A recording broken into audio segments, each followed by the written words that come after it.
주님께서 여러분과 함께 마테오가 전한 거룩한 복음입니다.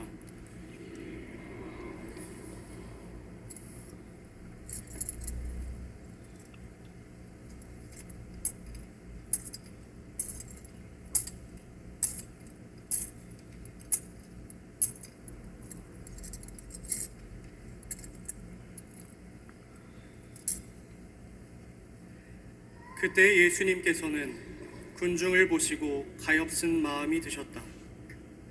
그들이 목자 없는 양들처럼 시달리며 기가 꺾여 있었기 때문이다. 그래서 제자들에게 말씀하셨다. 수확할 것은 많은데 일꾼은 적다. 그러니 수확할 밭의 주인님께 일꾼들을 보내주십사고 청하여라. 예수님께서 12제자를 가까이 부르시고 그들에게 더러운 영들에 대한 권한을 주시어 그것들을 쫓아내고 병자와 허약한 이들을 모두 고쳐주게 하셨다. 12사도의 이름은 이러하다. 베드로라고 하는 시몬을 비롯하여 그의 동생 안드레아, 제베데오의 아들 야고보와 그의 동생 요한, 필립보와 바르톨로메오, 토마스와 세리 마테오, 알페오의 아들 야고보와 타데오, 열혈당원 시몬, 그리고 예수님을 팔아넘긴 유다 이스카리옷이다. 예수님께서 이 12사람을 보내시며 이렇게 분부하셨다. 다른 민족들에게 가는 길로 가지 말고 사마리아인들의 고을에도 들어가지 마라. 이스라엘 집안의 길 잃은 양들에게 가라. 가서 하늘나라가 가까이 왔다 하고 선포하여라. 앓는 이들을 고쳐주고 죽은 이들을 일으켜 주어라. 나병 환자들을 깨끗하게 해주고 마귀들을 쫓아내어라. 너희가 거저 받았으니 거저 주어라. 주님의 말씀입니다.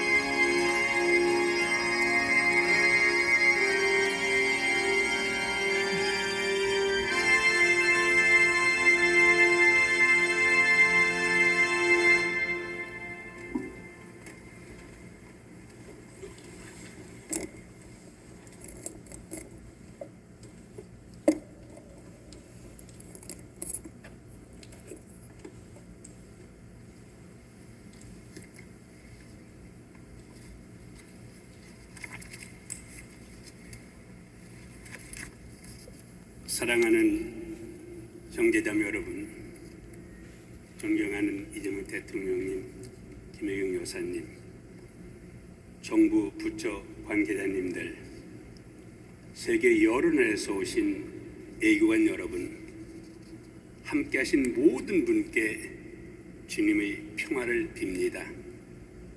이 뜻깊은 시간을 마련해 주신 하나님께 깊은 감사를 드립니다. 오늘 우리가 감사의 미사를 봉헌하는 이 성박 바오로 대성전은 영원한 도시 로마를 순례하는 7대 대성당 중 하나입니다.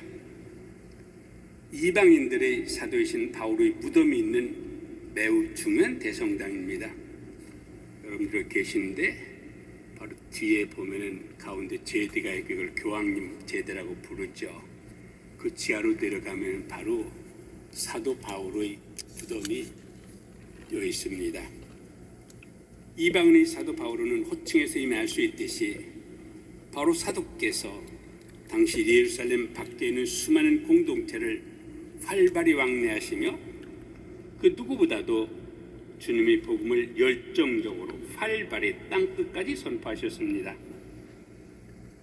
수차례 걸친 열악한 선교여행 가운데 만났던 추위와 매질, 파선과 강도의 위험, 광야의 궁핍과 강물의 위험도 그분의 열정을 잠재우진 못했습니다.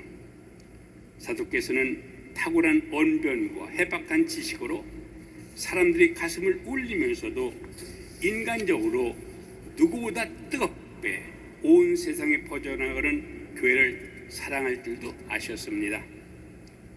바오로 사도께서 보여주신 하느님 백성을 향한 연민과 사랑이라는 핵심 덕목은 신비롭게도 오늘 독서와 복음에서도 잘 드러납니다. 우리가 방금 전에 들은 제 독서의 탈출기 19장은 오경에서 매우 중요한 부분입니다. 모세는 이스라엘 백성을 해방시키라는 하느님의 사명을 받고 10가지 재앙과 홍해를 건너는 시간을 비롯한 여러 시련과 우여곡절을 거쳐 마침내 백성을 시나이 산까지 이르게 합니다. 그리고 바로 이 시나이 산에서 주님께서는 이스라엘 백성과 계약을 맺으십니다.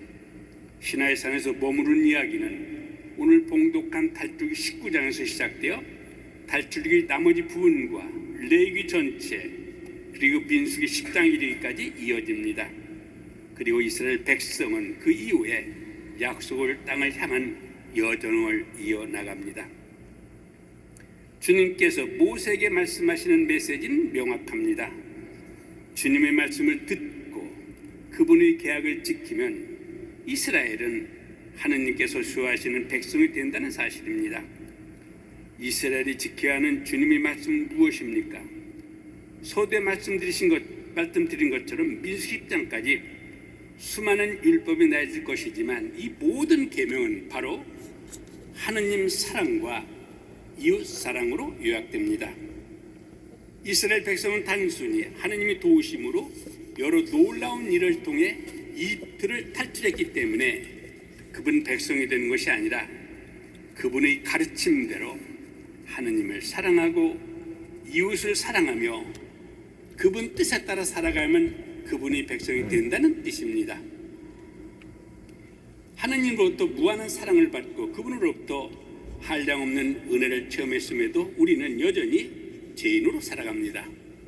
하지만 하느님께서는 당신의 애아들이신 예수 그리스도를 이 세상에 보내시어 죄인인 우리와 함께 살게 하셨습니다.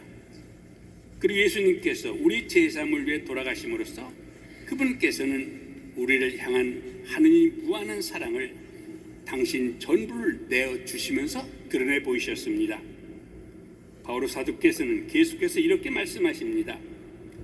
우리가 하느님의 원수였을 때 그분 아드님의 죽음으로 그분과 화해하게 되었다면 화해가 이루어진 지금 그 아드님의 생명으로 구원을 받게 되리라는 것은 더욱 분명합니다. 이처럼 우리도 당신과 맺은 계약을 저버리고 때로는 원수처럼 살아가던 우리를 끝까지 살아가시 구원해 주신 하느님을 사랑해야 합니다. 또한 죄인인 우리를 향한 사랑에 당신이 목숨까지 내어주신 그리스도를 닮아 우리 역시 이웃을 사랑하고 더 나아가 원수까지도 사랑할 줄 아는 사람이 되어야 하겠습니다. 오늘 복음에서 예수님은 12제자를 선별하십니다.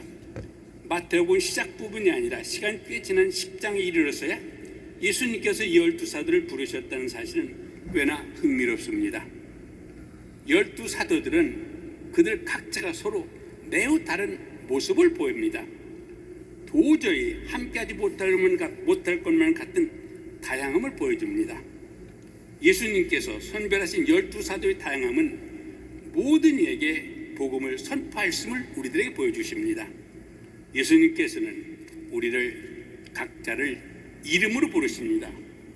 모든 이가 한 사람의 예의도 없이 당신의 사랑받는 자녀입니다.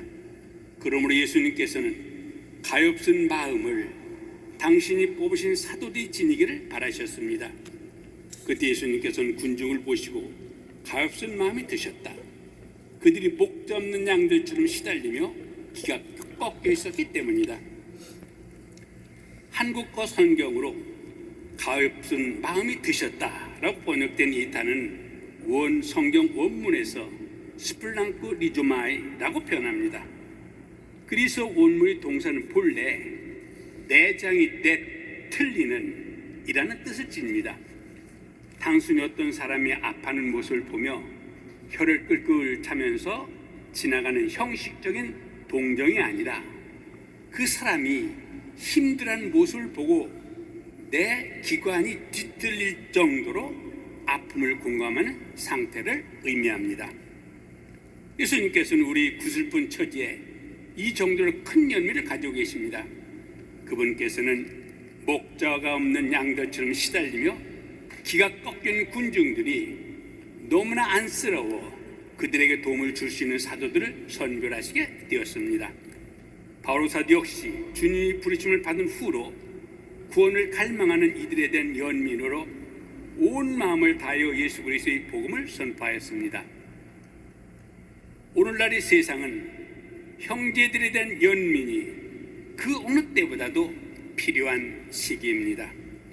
연민이 있어야 할 자리에는 무관심과 이기주의가 가득하고 더 나아가 폭력과 무력이 그 자리를 채우려 하고 있습니다. 이 가운데에서 주님께서는 폭력으로 희생된 이들, 삶의 터전을 잃고 목자 없는 양들처럼 기가 꺾여 있는 이들에게 연민의 마음을 가지라고 우리를 부르고 계십니다. 생명이 가장 소중함을 가르쳐 주십니다. 이렇게 연민에 대해 묵상을 하니 문득 우리 한국을 각별히 사랑하셨던 프란스 교황님이 떠오릅니다. 2014년 한국을 방문하신 교황님께서는 광화문 광장에서 세월호 참사 유가족들을 만나셨습니다. 깊은 침묵과 기도 그리고 사랑의 눈으로 그들의 아픔을 품어주셨습니다. 그분은 한 아이를 잃는 부모의 슬픔 앞에서, 한 사회가 감당할 상처 앞에서 교회가 어디에 서 있어야 하는지를 몸소 보여주셨습니다. 교회는 가난한 이들과 함께하는 교회의 함을 실제로 보여주셨습니다. 한국 방문을 마치고 로마로 돌아가신 비행기 안에서 세월호 유가족을 위로한 일이 정치적으로 해석될 수 있지 않겠느냐는 질문을 받으시고 프란시스 교황님께서는 인간의 고통 앞에 중립은 없습니다 라고 명확하게 말씀하셨습니다. 이 한마디는 한국 사회에 깊은 위로와 용기를 주었습니다. 편가르기가 아니라 상처 입은 사람 곁에 함께 있는 것이 복음의 방식이고 교회가 지녀야 할 연민의 방식임을 일깨워 주었습니다. 지난해 5월 8일 267대 교황으로 선출되신 레오 13세, 14세 교황님께서는 평화가 여러분 모두와 함께 라는 말씀으로 세상에 당신의 첫 인사를 건네셨습니다. 이는 평화와 형제를 사랑하신 프란시스 교황님의 정신을 온전히 이어받으셨다는 표징이었습니다. 또한 이 인사는 단순한 축복의 말이 아니라 갈라진 세계를 향해 교회가 행하는 사명의 선포였습니다. 교황님께서는 전쟁의 비극을 기억하시며 다시는 전쟁이 있어서는 안 된다고 호소하시고 정의롭고 지속 가능한 평화를 위해 온 인류가 힘쓴다고 말씀하셨습니다. 오늘 이 미사를 봉헌하고 있는 사랑하는 이재명 대통령님과 대한민국의 공직자님들께서도 이 평화의 부르심은 특별한 의미로 다가올 것입니다. 한반도는 아직 분단의 상처를 끌어안고 살고 있습니다. 형제 자매가 갈라져 있습니다. 이보다 더 큰 고통이 어디 있겠습니까? 우리는 어떤 이유로도 결코 평화를 포기할 수 없으며 평화를 건설하기 위하여 모두 함께 온 힘을 다해 노력하는 현실 앞에 서 있습니다. 늘 마음을 열고 경청하는 자세로 대결보다 대화가, 증오보다 화해가, 두려움보다 신뢰가 더 큰 힘이 될 수 있음을 우리 대한민국의 대통령과 함께 온 세상이 증언한 나라가 되기를 간절히 빕니다.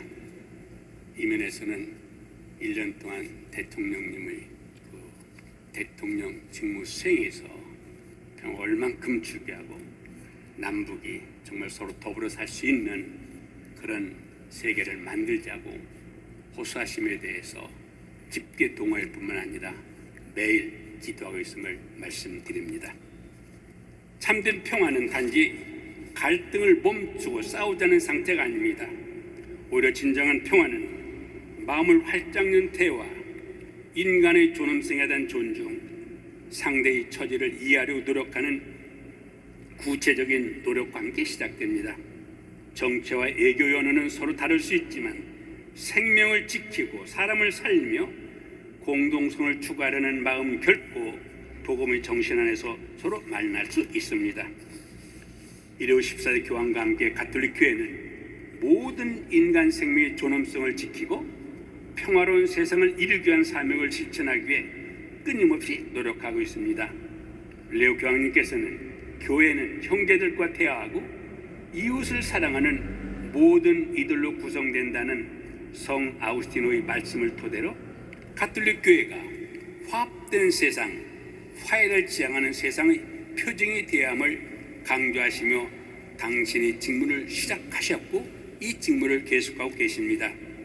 교황님께서는 교황직 취임 미사 강론에서 교회는 사랑이고 교회는 친교이며 교회는 하나의 큰 가정이라고 말씀하셨습니다. 이처럼 형제들에 대한 관심과 연민은 평화와 떼어줄 수 없는 덕목입니다. 우리 모두는 이 길로 나가겠습니다. 아무리 어려운 고대도 희망은 있습니다. 메마른 아스팔트 사이에서도 한 송이 꽃은 피어나기 마련입니다. 폭력의 자리에 연민이 들어서고 무관심의 자리에 소통이 들어서야 합니다. 대화가 불가능한 상태로 보일지라도 경청의 마음을 지니고 만남을 추구해야 평화의 길이 열립니다. 지금 전 세계는 혼란과 갈등이 만연하지만 예수 그리스도께서 가르쳐 주신 연민과 화합의 정신으로 형제들을 대하여 대화와 사랑의 길로 나아갑시다. 오늘 하루도 평화 사랑이 여러분 모두에게 가득하기를 빕니다. 고맙습니다.